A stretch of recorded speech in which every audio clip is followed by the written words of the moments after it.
Hello, this is Matt Russell from the Daily FX Education team, and today I will be discussing Bollinger Bands and two approaches that I use in my application of Bollinger Bands to the currency market. The first thing I want you to understand is that both these strategies will occur between noon and midnight Eastern Standard Time, because typically that's the slowest time in the currency markets, and both of these approaches are more range-bound, or what I like to say, anti-vol or anti-volatility strategies.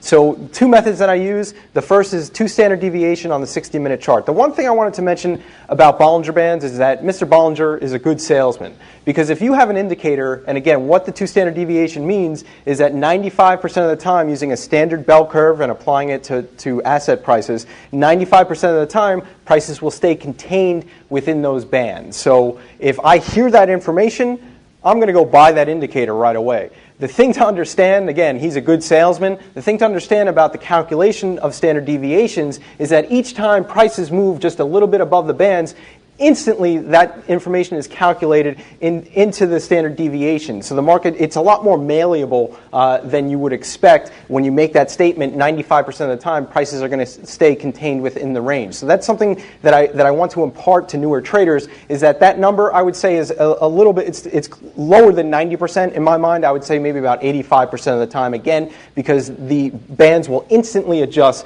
to any adverse price moves. So what I'm looking for on the 60-minute chart is for spikes above the Bollinger Bands, and then to have prices come and close back beneath the Bollinger Bands. And what I want to see on the chart that I'm currently viewing is 2 prior points, or 2 points of evidence that this particular approach is working. So on this chart we have a spike above and then a close below. Here we have another spike above and a close below. So I'm waiting for the next time that prices peak their head above that upper band. I'm going to look to enter, and this would be the same candle here. Once this candle closes back below, I'm going to go ahead and enter the market at this point right here, and I'm going to place my stop above the most recent relative high right here. And that's how I would approach using Bollinger Bands on a 60-minute chart.